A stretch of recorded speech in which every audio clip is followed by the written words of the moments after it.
0, 1.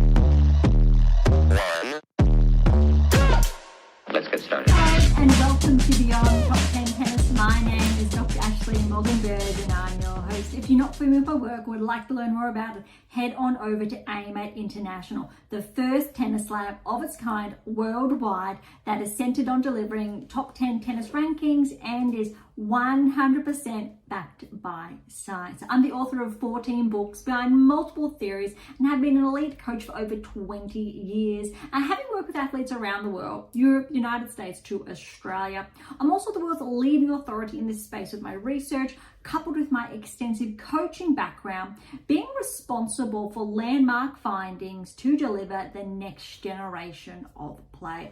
With new foundations this season of my two latest releases, my tennis black book, Federer, Nadal, Serena, Djokovic, and my brand new release, my tennis workbook. This season is and has been like none other before. So as always, buckle in and enjoy the ride. Welcome to another edition of Beyond Top Tennis. Oh my goodness, how far we have come. It is officially October. We are in the last quarter of the season, which really is smaller since we have the off season built in there, but we're really wrapping things up. It's essentially a fight for who's going to finish the season inside the top 10, how everything's going to unfold. And I think what's really exciting is your black book. Hopefully you've read it and you've been working your way through the later chapters, for example, around the 2024 season, the predictive analytics of how this season would unravel. And a lot of the key markers in here, who's going to get inside the top 10, how they've been tracking, etc. And we've spoken about it essentially all season, how it's come true 2025. Really cool, just goes to show the power of the data, how everything's been unraveling. And look, before I get carried away, if you've been with us for some time now, thank you so much. You know what we're all about. If you are new, welcome. I'd really encourage you to get your hands on these two. Yes, all those texts in the background are the collection. There's one fictional release in there, but your black book will help you work your way through them. And I'm really proud of this one. And I'm sure in seasons to come, potentially there'll be another one. Most likely not the case next season. A lot of learnings in here.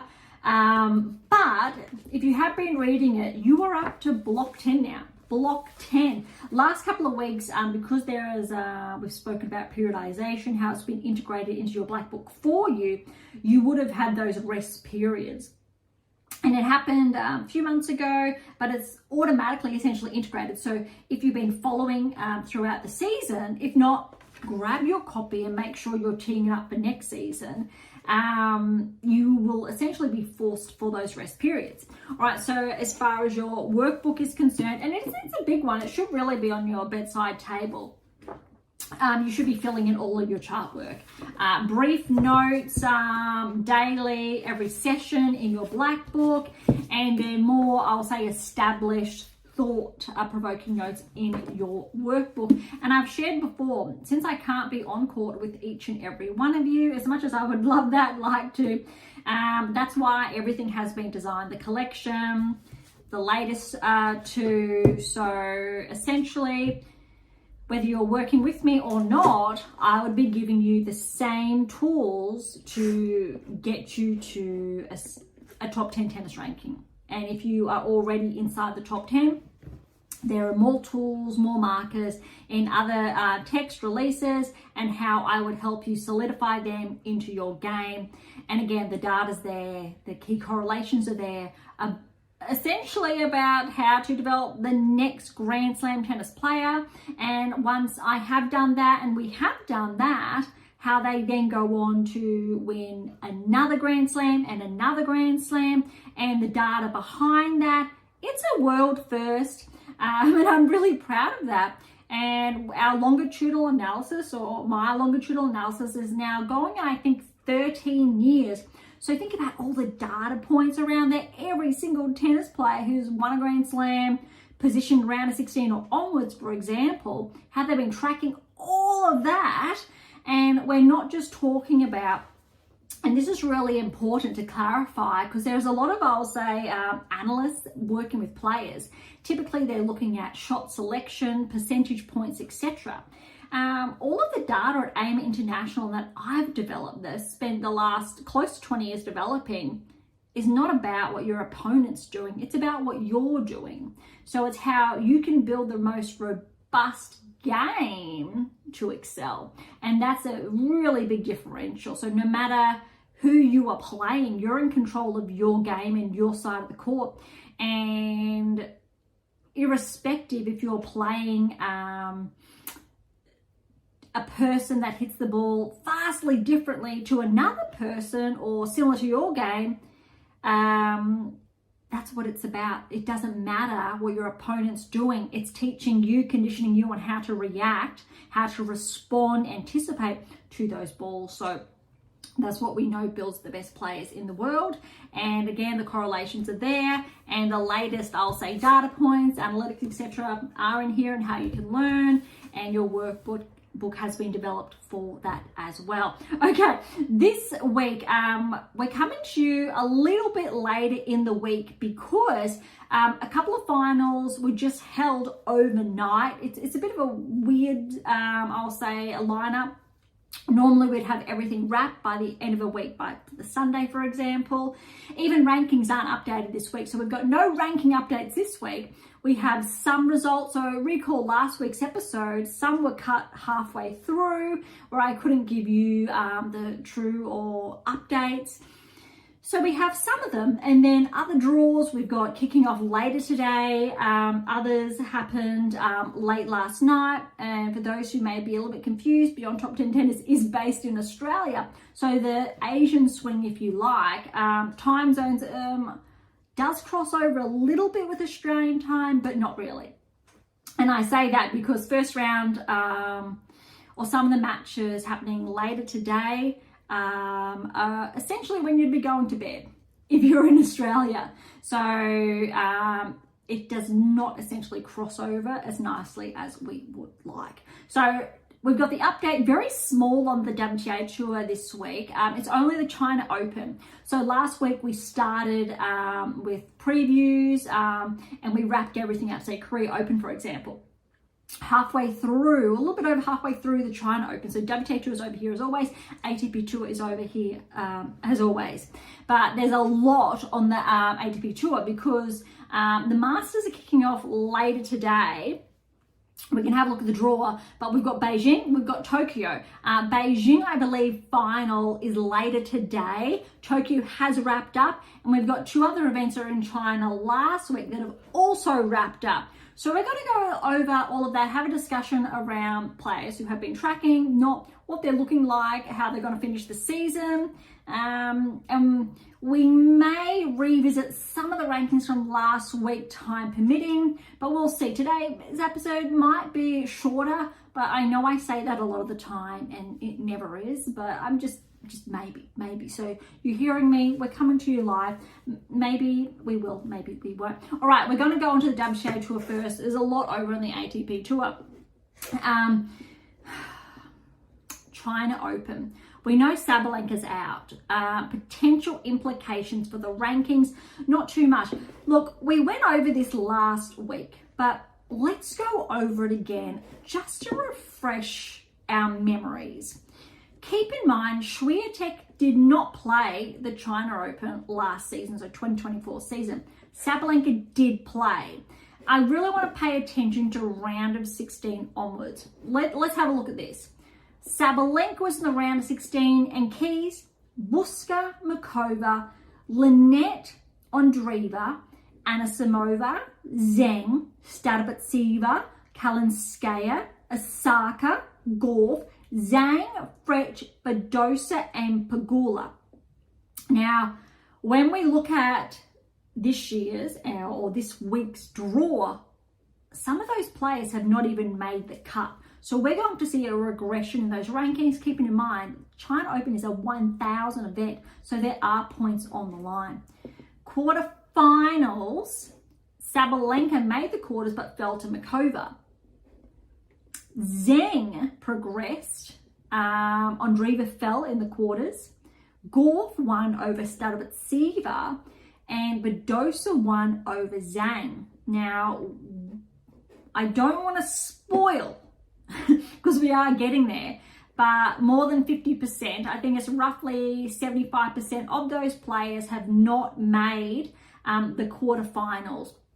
Very noteworthy. I believe two players. So yeah, 75% have progressed, and that's even at when we're going to report up to the round of 16 today. A number of players, also semi-finals,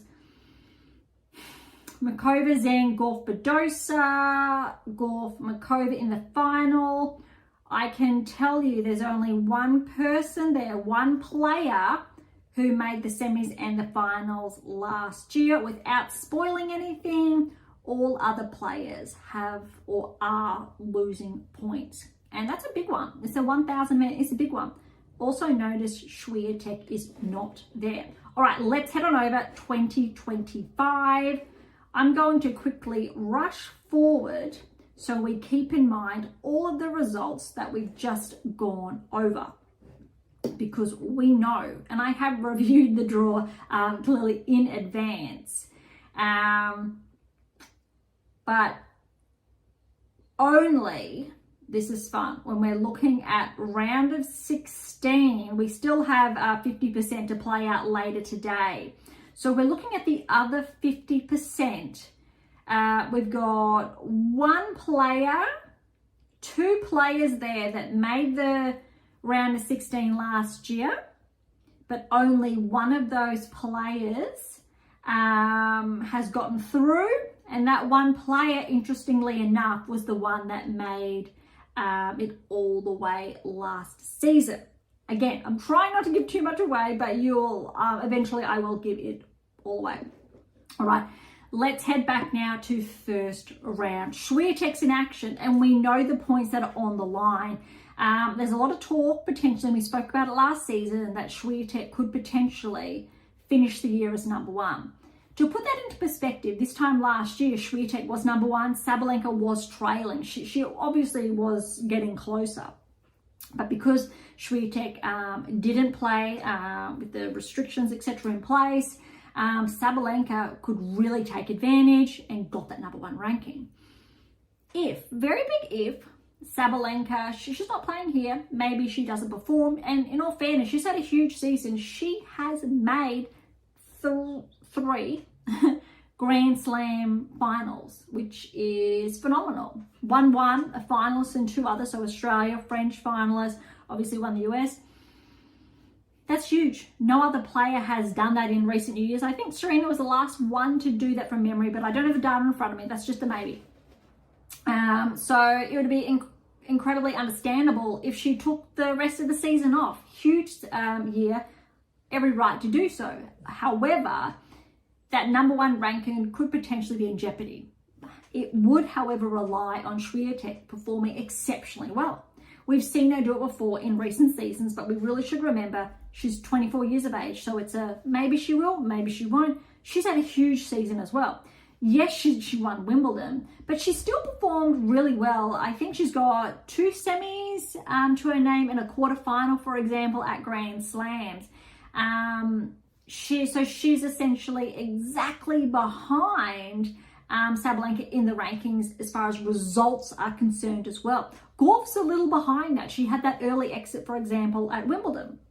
That wasn't the case for, say, a Swiatek, Sabalenka.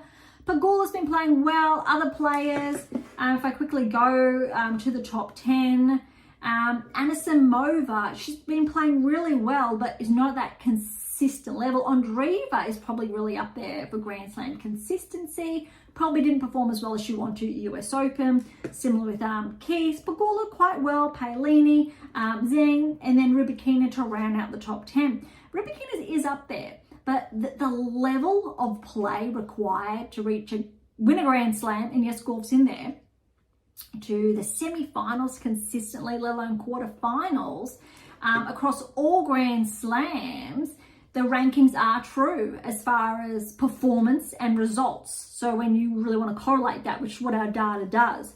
And so the rankings then do remain true 1, 2, 3. How the year ends, however, it really could be the differential Sabalenka Swiatek on those 1,000 events, who plays. Although, look, Gauff is defending points. She's not that far away from Swiatek in all fairness, about 700 points. Gauff actually has the capacity to get to number 2, I think.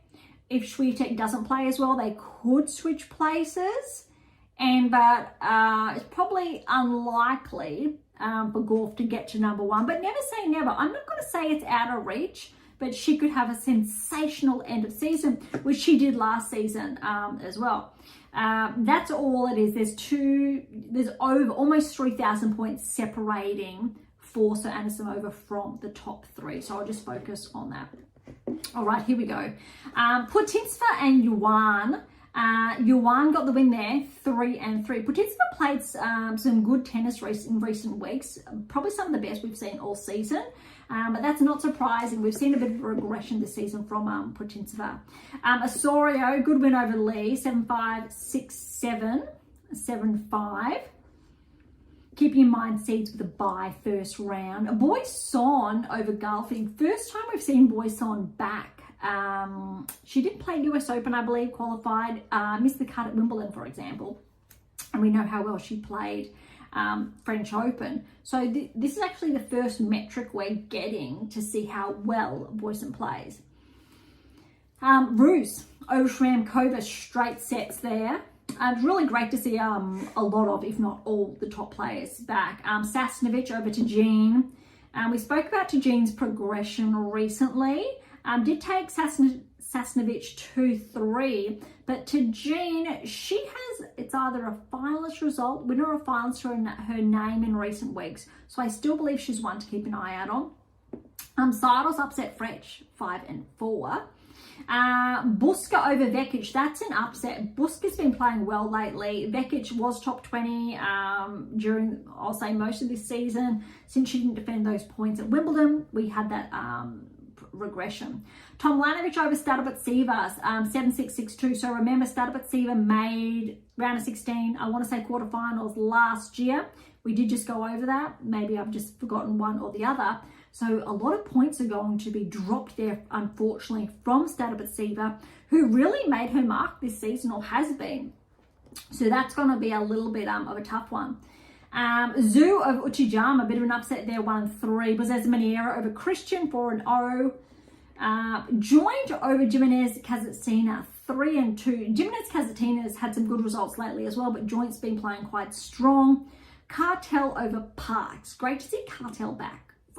Remembering how well she played at the championships. We've got Sonmez over Wei, and again, we're starting to see Sonmez track slightly, 2-0. Siniakova has fallen to Potapova, 3-4. Wang over Gauff, 5-1. Aranka over Lamens, 3-3. As anticipated so far, Sevastova over Birrell, 3-6. I think Birrell may have had to qualify. And that's still a good result to qualify. Kudermetova over Inglis, another Aussie qualifying, which is great, 5-6. That's a tough one. Bonda over Andreescu. Good to see Andreescu back. Bianca's had a tough season, I'll say. Coming back on tour after those injuries, still having injuries to deal with, finding that level, that peak performance, and just not being able to go that far. I really do feel for her. Once upon a time, back in the day, and those who don't know, I had a lot of injuries. I would find that peak and I'd finally find that level I was at, and then that injury comes again. It's a very big head game. It can be very brutal, but with the right conditioning, technical parameters, you can overcome that.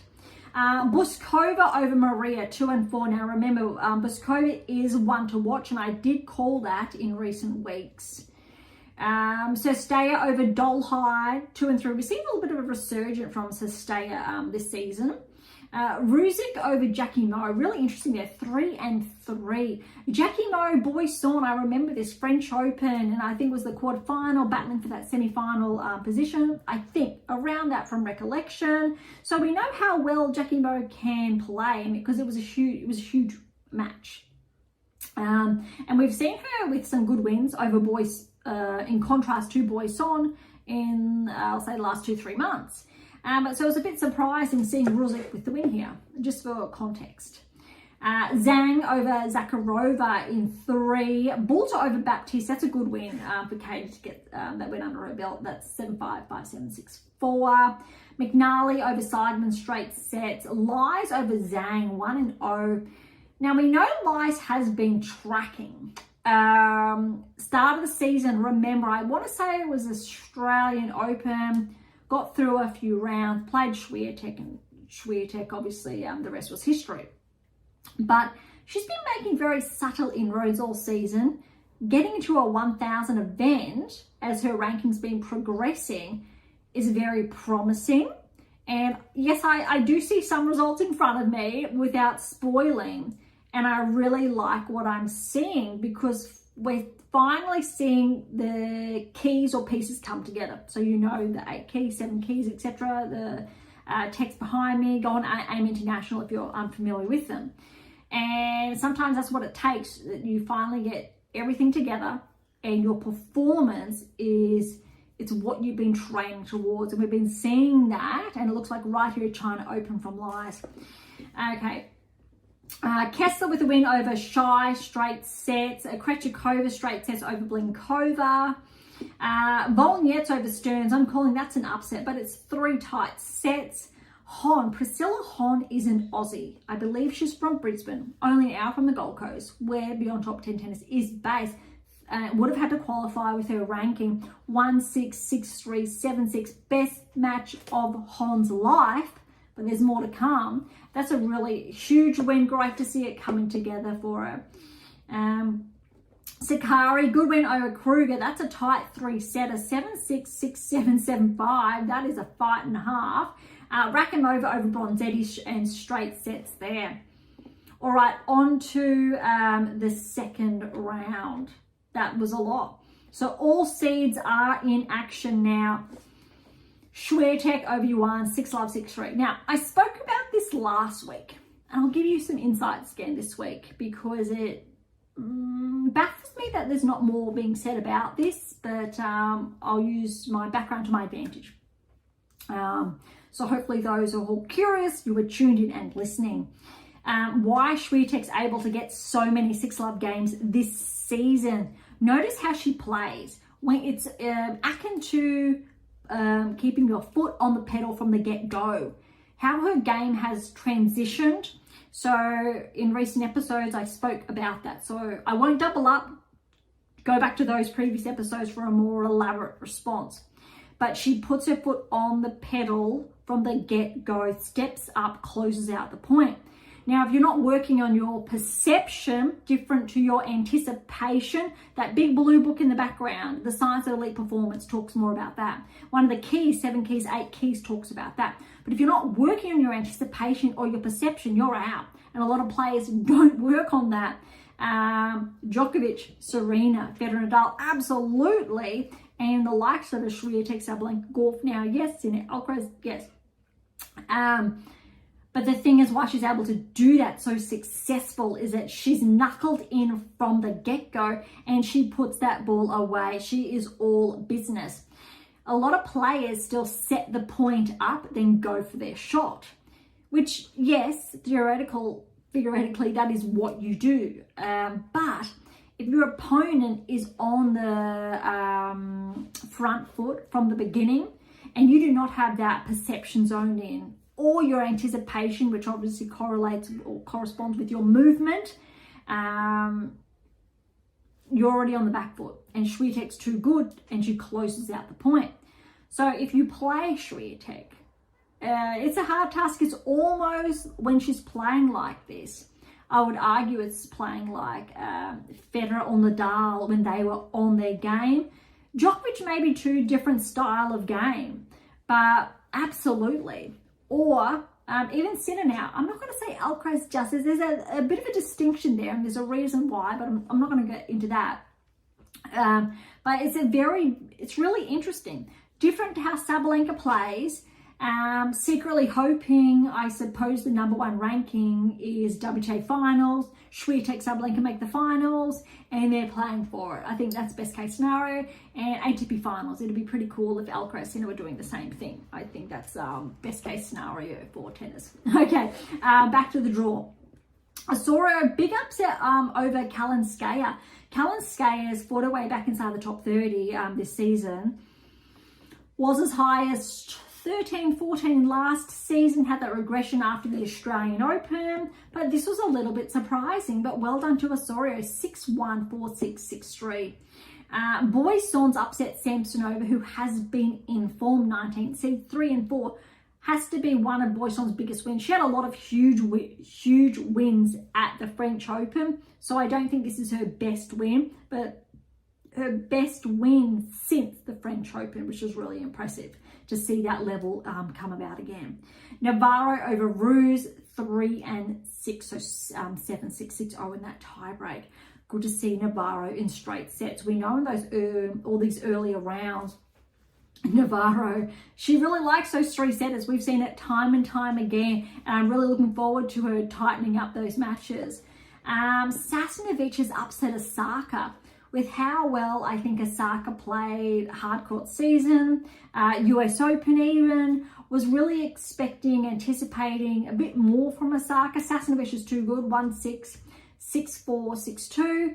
But you know what, in all fairness, Osaka's already peaked this season. She's come back, and I wouldn't be, I'd essentially encourage her to take more time off, a longer off season like Svitolina's decided to do, because she's in prime position to start next season on top, especially now that she's back inside the top 30. I don't believe she'll have too many points to defend in the later half of the season or this last quarter.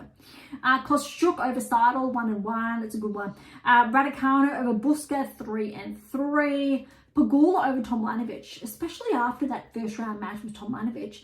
That is a huge win for Pegula with how cleanly she's been playing. 6-love, 6-3. And I think sometimes we don't get to appreciate how cleanly and how good Pegula can be. And I tell you what, she has perception and anticipation on her side. Sometimes it comes down to different weapons. But again, we have seen Pegula, I do believe this season, with wins over Swiatek, for example. I do believe that was in a recent Grand Slam. It's not coming to mind, though. I feel like it happened. All right, Andreeva over Zhu, 2-2. It'll be interesting to see how Andreeva plays, having her back since, I'll say, her earlier than anticipated exit at the US Open. Bozes Meniere upset Yastremska, 7-5, 6-4. However, Bozes Meniere has been tracking this season. Joint over Schneider is the biggest upset, I think, or one of the biggest upsets in the second round. 7-5, 6-1. We know Joint's been tracking inside the top 40. She is an Aussie. She's our highest ranked female. But again, even though we are based in Australia, I do try to be objective. Fun fact, all of my research is based internationally. And once upon a time, without naming names, although it is in the Elite Research Method, one of those texts, a certain national governing body wanted to support my work if I just focused on Australian players, and I turned it down. On merit, essentially, that no, tennis isn't international, it's a global sport, so my work was going to cover every player. That's just a little peek into, I think, the background of all the work that goes into it, that it is not Australian based. It's every player on WTA Tour and ATP Tour, irrespective where you are based in the world or your country. All right, Cartel has upset Kazakhina. That is a very big one. So I better correct myself. Joint is our highest Aussie. However, Kazakhina is representing Australia now, so she is our highest ranked from that perspective. Cartel's upset Kazakhina 6-3, 6-love. That is a big surprise, but again, really good to see Cartel tracking. She has been since Wimbledon, had that regression, but these back-to-back wins are very promising. I'm looking forward to see if Cartel's going to break the top 30 before the season's out. It looks like she might after the China Open. Song Mez has upset Torsen. That's a very big win there. 6-4, 2-6, 6-3, especially with how well Torsen's been playing. Literally on the cusp of the top 10. Maybe she could have actually broken into the top 10, I think, with a good run here. It doesn't look like that will be the case. Potapova over Mboko. Now, let's remember Mboko, 21st seed, ranked inside, I think, top 25. After winning, I want to say Toronto, the Toronto Open, if that rings a bell. But we knew this was most likely going to happen. But look, it was 7-6, 7-5. It was close. I'm looking forward to seeing how Mboko sets herself up next season and if she's really able to align her performances consistently with her ranking. Noskova over Wang 3-2. Zheng, so she is back. First match back. I'm going to say it's been 2-3 months, I think. Maybe not that much. But her first back since she had surgery. Got the win 3-2. I have to admit though, she did say something about Swiatek said the schedule, it's very full on. Zheng disagreed, but I think the irony is there is if you're one of the best players in the world and you're playing essentially to the semi-finals, to the finals of events all year round, like Sinner and Alcaraz typically do, Sabalenka, Gauff typically do, you're playing a lot. Zheng has not been playing at that level this season. That's the thing. So her schedule is less than the top players. She has that top 10 ranking because she's played where she's needed to defend points, but she's very susceptible to losing her top 10 ranking this season because last season she had a very strong finish to the year. So most of this season, she didn't have that many points to defend, secured her top 10 ranking, hasn't shuffled too much, still solidified there. But if Zheng does not perform at that level in the next, I'll say 4 to 8 weeks, most likely she will regress outside the top 10. And that'll be a very interesting conversation then, I think, from her side to be had. Paolini, good win over Sevastova, 1-3. Kenin over Polonina Kudermetova, 4-2. Veronika Kudermetova over Bondar, 5-3. Buskova over Lynette, 5-5. That's an upset, but I did say to keep an eye out on Buskova. Makova over Sestaya, 2-3. Now remember Makova's progression last season as well. Badosa, great to see her back in action. 3-6 again because she's had time out with that back injury. Zhang over Wang, 4-2. Anderson over Too Good for Balta, 1-3. Rubikina over McNally, 7-5, 4-6, 6-3. As anticipated, McNally put up a good fight there. And Light has upset Jovic. So Jovic's just snuck in with the seed. Keep in mind her recent progressions with how well she's been playing. Skyrocketed up the rankings with recent results. But Lies, again, she's been tracking this season, really made the most of it. 6-3, 4-6, 7-5. Both those players are up and comers. I think Lies is a couple of years older than Jovic, but they're really, I think, setting the scene. Lies is looking like maybe next season she might crack the top 30, and Jovic, she's just on the cusp. Maybe she will by the end of this season or early next season. Kessler's upset Mertens, a surprising 2-4. Well done to Kessler.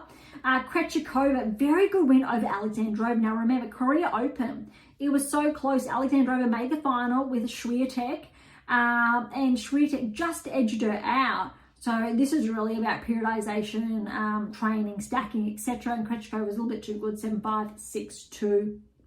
Benchik over Volnets, 3-3. And Hon, Priscilla Hon, the Aussie, has upset Ostapenko. That is 2 wins at a 1,000 event. Has never, I don't believe, won a match at a 1,000 tour event for a second win, 3-2. Very impressive for Priscilla Hon. Should be really proud of herself. Fernandez over Sakari, 2-0. A little bit brutal there. And Gauff over Rakimova, 4-0. All right, we've got all third round matches to go over now. And then we may sneak in some of all the ones that have been completed for the round of 16. All right, 32, we've got Swiatek and Osorio. Another bagel, 6-love with how cleanly she's been playing. Unfortunately, Osorio had to retire before the second set commenced.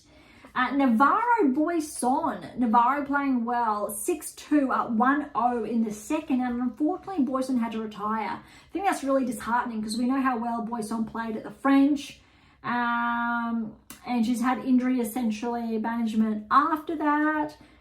She's so young, so hopefully it gets on top of that. It is not normal to have injuries at that age. What that means is that your technical metrics, they need tweaking. You need to fix the technical aspects of your game so you are not compromising your biomechanics. You're working with them. A lot of tennis players suffer, obviously, the consequences of poor technique. There's a lot of oversight on what should and should not be done. A lot of the coaching literature, coaching knowledge that's out there is outdated. So a lot of players, potentially yourself if you're listening, has not been updated to what should be happening. A lot of coaches have not updated their knowledge base to what should be happening to lessen the impact of injuries. And that's why a huge part of my work is about limiting or reducing the onset of injury, if not all of them, ensuring you have your game is technically sound to prevent injuries, which is a game changer, whilst correlating with the best performances in the world, Grand Slam success as a metric. And again, that's why the collection exists. There's obviously, it takes more than one book for that, but why I spent the best part of the last decade building that for you. All right, going down, we've got Kostyuk over Sasnovich, good win there, 4-2. Pegula, Raducanu, this was huge. Look, Raducanu got that first set, and I believe there must have been set points in that second set, and Pegula ran away with it. Look at this. 3-6, 7-6. That was 11-9 tiebreak. Raducanu wasn't able to close out those opportunities. Pegula was rock steady, and then Pegula bageled Raducanu in that third set, 6-0. Something wasn't quite right. That shouldn't be happening to Raducanu, I would say. Yes, Pegula just upped her ante, but clearly Raducanu wasn't able to maintain her level. So we talk about that's your baseline, and if you're unable to hold your baseline, you're going to regress. So her baseline was less. She was playing above that. Pegula was at her baseline, and that's actually a really important, I think, stat to note. Andreeva over Bozes Minero, 4-1. Cartel over Joint. Third win for Cartel, 3-2. That's huge. Her ranking will progress when they come out next week.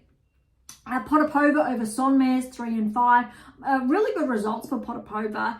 Her ranking will progress after this, undoubtedly. With these results, we haven't seen, I think, this level of play from her for most of the season. Really good result. Noskova over Zheng, really impressive there. 6-4, 3-6. Noskova's up 3-love in the third. Then Zheng retired. Not sure if it's the same injury. I think it was her elbow. I'm not sure if it was the one she's recovering from.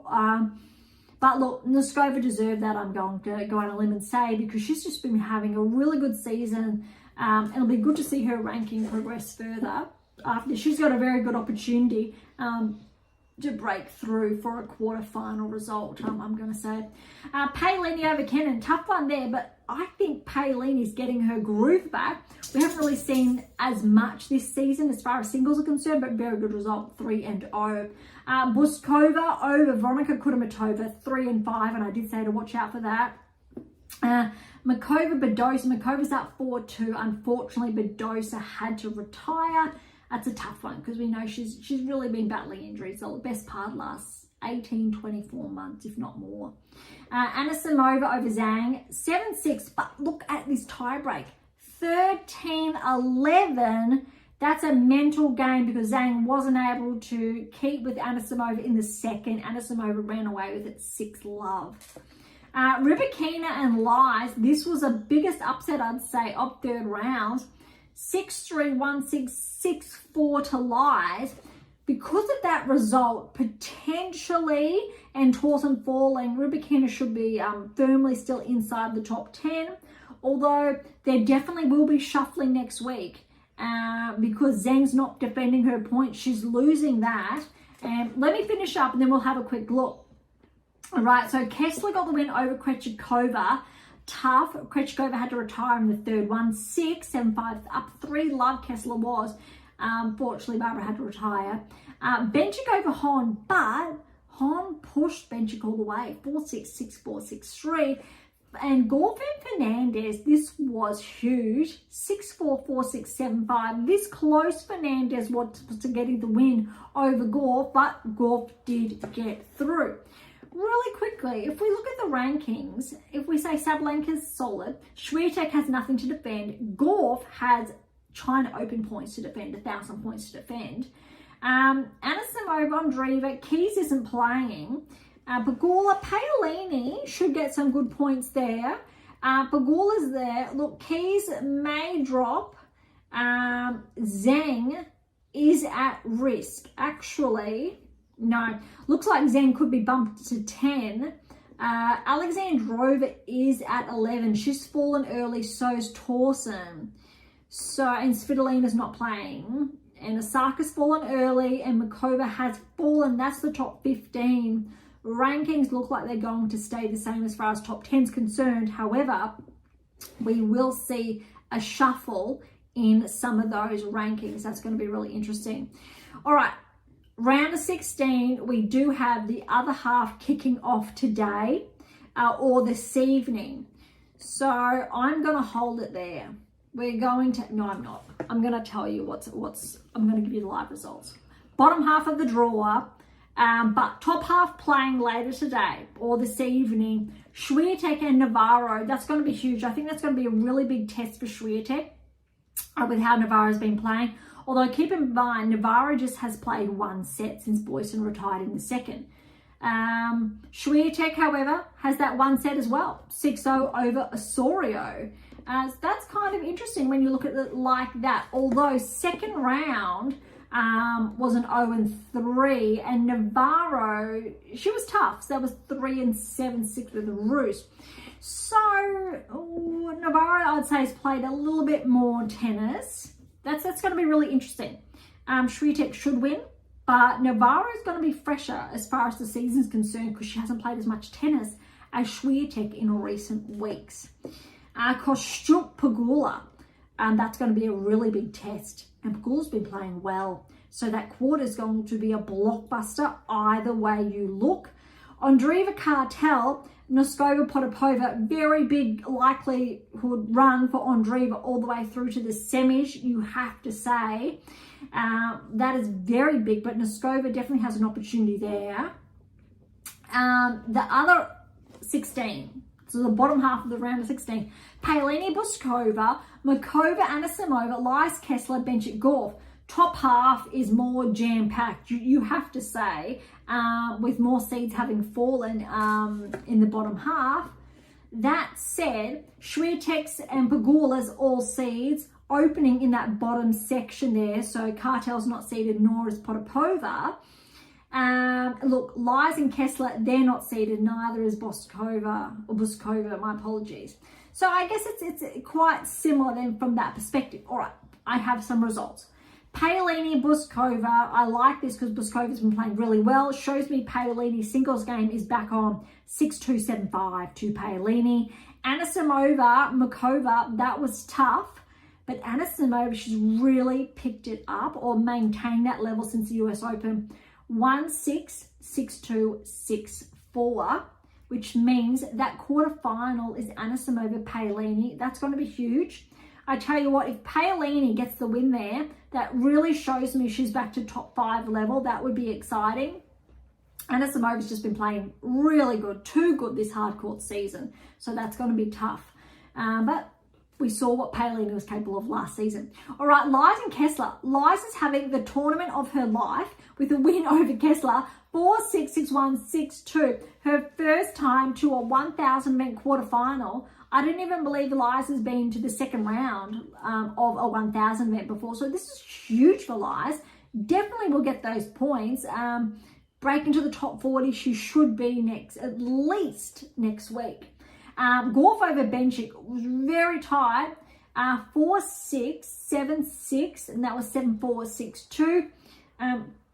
Whether it's true or not, unfortunately, Gauff's team looked like they were hindering Benchik's side of the court, which is not ideal. Wasn't very good sportsmanship. Hopefully that's not the case. That's just what's been going around. But Gauff looks like she's got a very good run to the semi-finals. But I would say the Paolini-Anisimova match is going to be huge. And let's say Pegula gets through and Swiatek gets through. That's going to be huge. But look, Navarra could get through, so could, because both of them have been playing really good this season. Not as much, but Gauff, Swiatek, well, arguably Swiatek's played the most tennis this season, other than, say, Sabalenka. And then Pegula has to be up there, then Gauff, really, when you weigh that up, I think, across the board. And Paolini, absolutely, with all the doubles, wins, titles, and singles, is a lot as well. Anisimova as well. It's going to be really interesting to see how that unfolds. So, the other half of the round of 16 will be played this evening. So in around 8 hours time. So that is the WTA Tour there.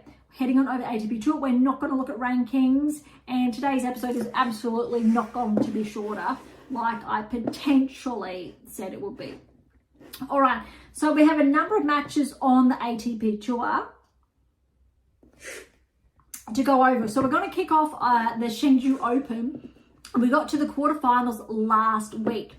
Okay, really quickly, we've got Mazzetti as the number 1 seed. Second seed is already out. Second seed was Darderi. Darderi fell to Tabilo in the second round, just for context. Okay, Mazzetti over Basavilli, 3-3. And let's remember, Mazzetti had surgery recently. So that's a very good win for Mazzetti. Shevchenko's been tracking this season over Daniel in 3. Nakashima over Garon, 4th seed. And Tabilo had to qualify over O'Connell, which is a really good win for O'Connell as well. But Tabilo with a win in 3.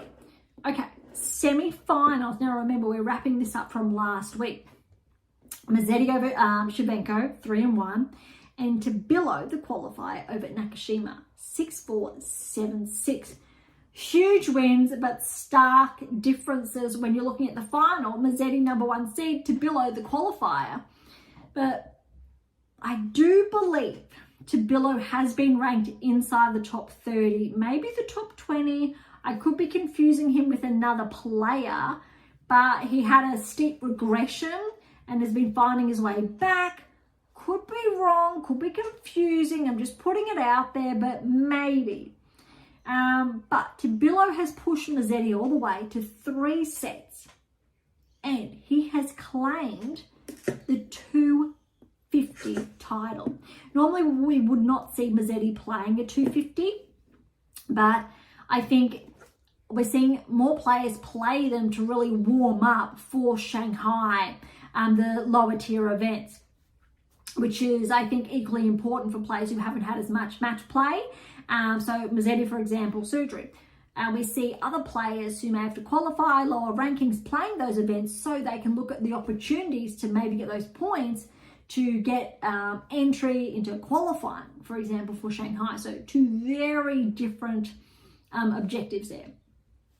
6-3, 2-6, 7-6. That was 7-5 to Tabilo. That's huge. Well done. And that is the Chengdu Open in China. All right, now we are on to the Hangzhou Open in China. We're up to the quarterfinals. Medvedev is the second seed. Rublev, the number 1 seed, but Rublev fell, and we spoke about this last week in the second round. All right, here we go. Roya has upset Teen, the 7th seed, 7-6, 4-6, 6-2.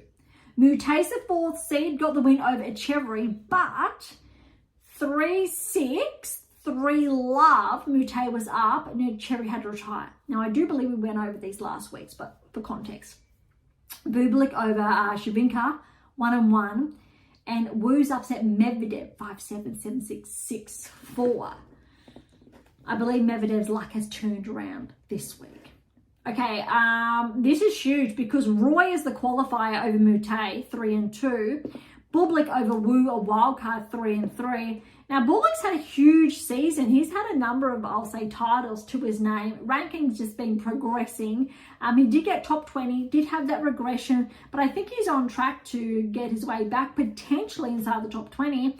7-6, 7-6 over Roya, 7-4, 7-4 for the tie breaks. But well done, Roya, qualifier. It'll be interesting next week to see how the rankings have updated to reflect, I think, Roy's progression, but also Tabilo with his title, where that puts him in the rankings. Okay, so that is the Hangzhou Open done. We have Tokyo left, then we have Beijing, and then we will look at Shanghai. A little bit quicker as far as I think the insights are concerned, because a lot of the top 10 players are dispersed playing different events, and we will see it, I think, more when Shanghai happens. Obviously, the double shape versions is this week, ATP next week, or kicking off later today. All right, so Japan. So Japan Open, Alcaraz is the number 1 seed, Fritz is the 2nd seed. Last week, we didn't really get to go over, I don't believe, the draw. It was just coming out. So we will have a quick run through. Alcaraz over Baez, 4-2. Bergs over Tabilo. So again, Tabilo just won a tournament last week. Again, that win over Mazzetti, and Bergs says upset in 1-6, 7-6, 7-6. Brutal there, but I still think Tabilo is really one to watch. Nakashima, I'm calling that an upset over Thompson, although Nakashima's ranking is ahead of Thompson's right now, but it wasn't 3. 6-7, 7-6, 6-2. Fuchsovich over Tiafoe, 3-6, 6-1, 7-5. I do believe Tiafoe was a bit unsportsmanlike in this match. Down in his racket, I believe, after falling to Fuchsovich.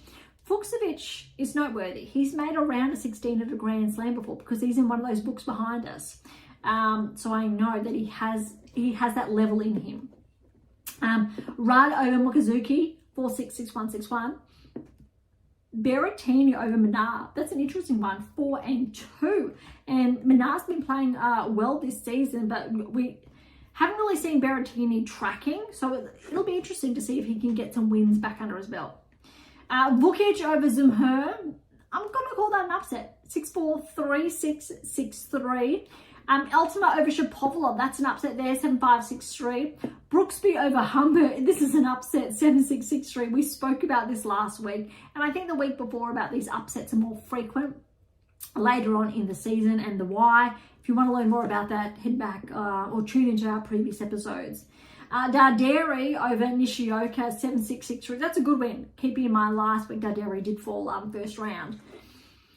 Quinn over Mitchelson, that's an upset there. Quinn did have to qualify, 7-5, 6-2. Rune over Medlovic, 7-6, 6-1. Shimeon Buroko over Makak, that's an upset.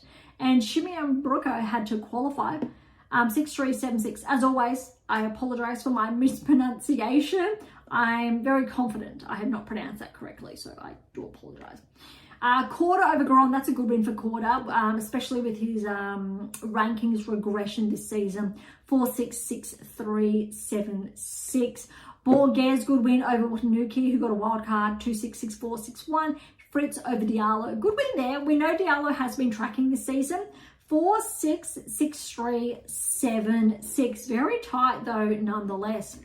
All right, round of 16. Alcaraz pretty clean over Bergs, 4-3. Nakashima over Fuchsovich, 5-3. Rudd over Berrettini, 6-2. Vukic over Altima, that's an upset, 4-2. Brooksby over Darderi, 6-1, that's an upset. Rune over Quinn, 4-2. Quarter over Shimian Boroko, 1-4. And Fritz over Borges, 5-6. That looks like would have been the toughest one. Borges, again, has been tracking multiple times. He's made the round of 16 at Grand Slams for context. Definitely making his way back inside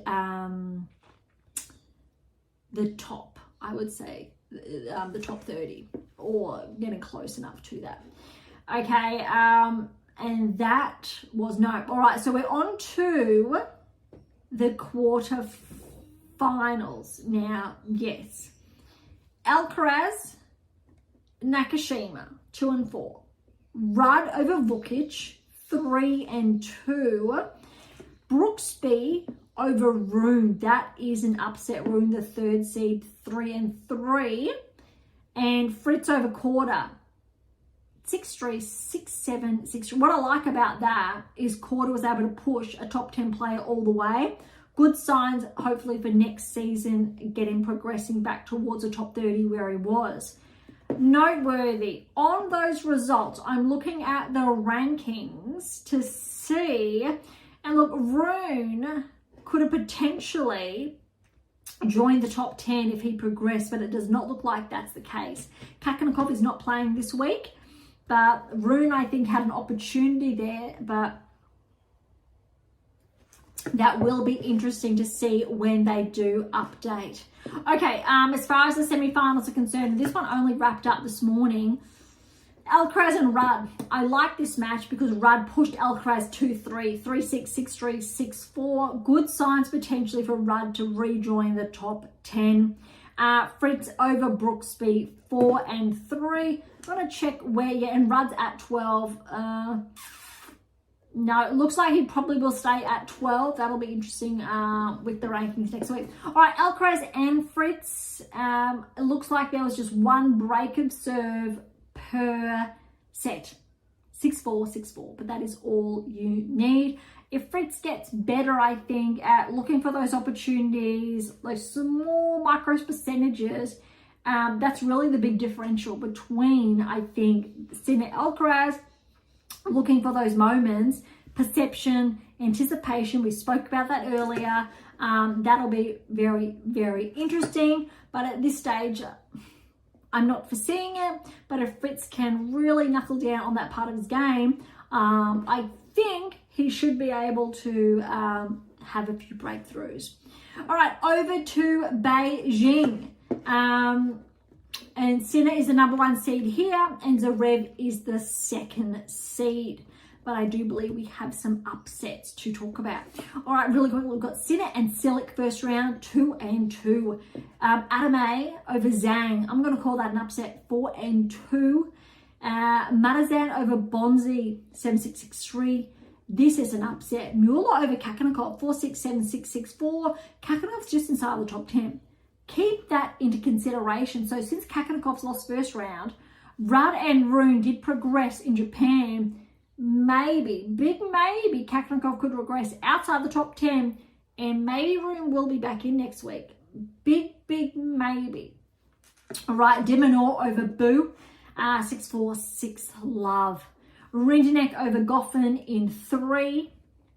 Kuzuk's over Shang in 3. That's interesting, that scoreline. Love 6, 7-6, 7-5.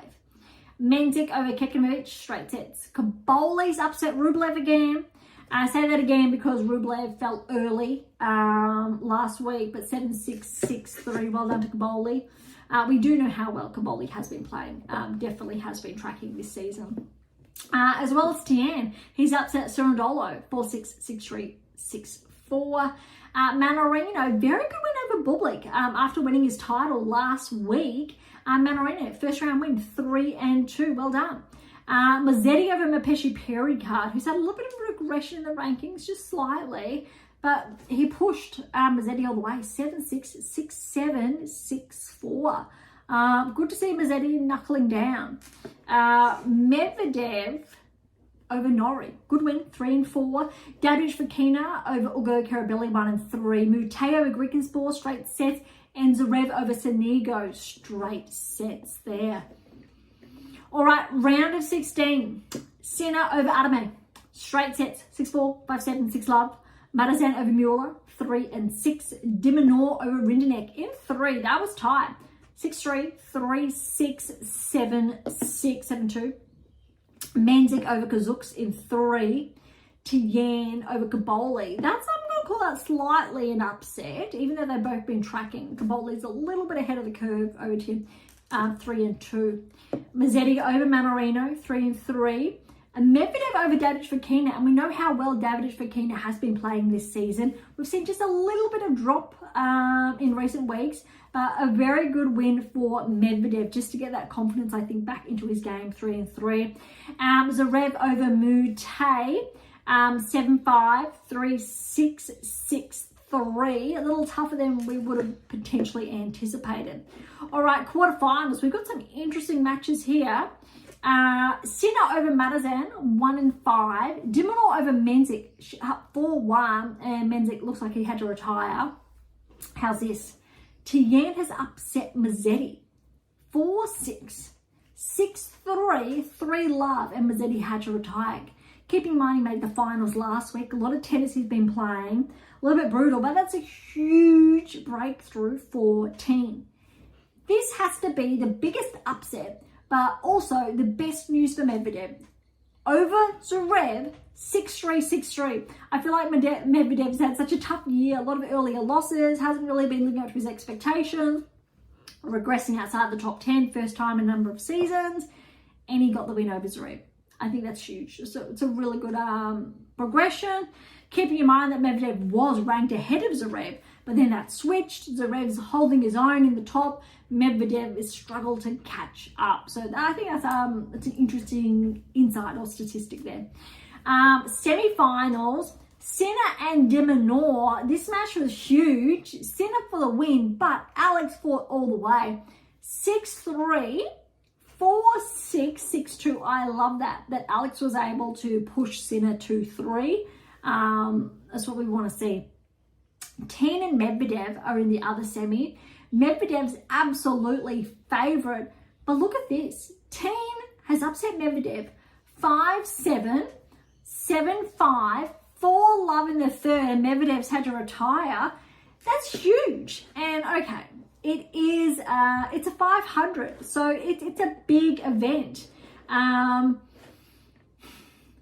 First, I believe, let alone round of 16 quarters, team's made, let alone he's made the semi-finals, but he's made the final. So he will play Sinner later today in the final. Irrespective of what that outcome is, I'm sure we can anticipate. But that's a huge run for Tien. Keeping in mind he had his breakthrough at the Australian Open earlier this season, or at the very start of this season, and he really has been one to watch. He's had some good results, some not so good results, but it's good to see how he stuck around and he's been fighting all season long.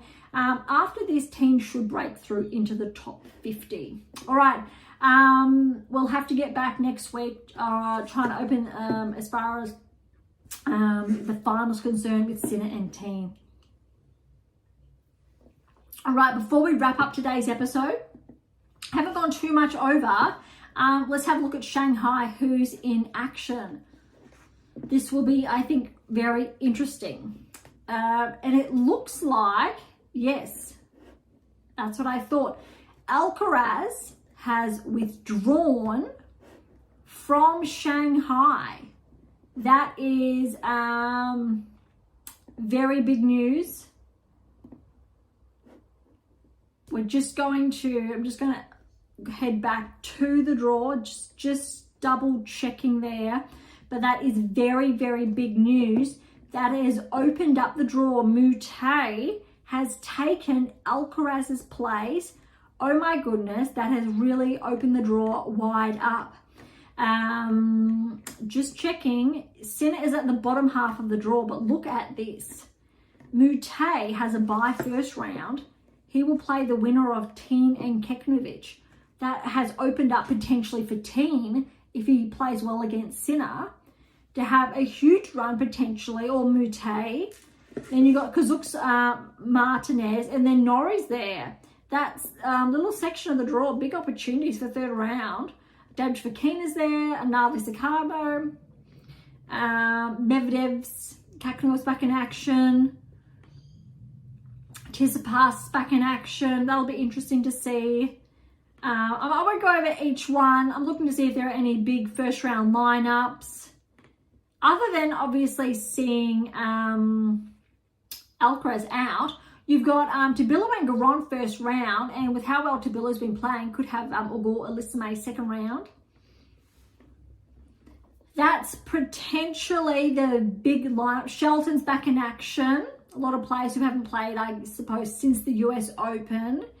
Berrettini, Manarino. Manarino's probably favoured Cerundolo second round. Shevchenko, Nishioka. Shevchenko's been playing well. Rublev, though, will play the winner there. Rublev's been a bit up and down.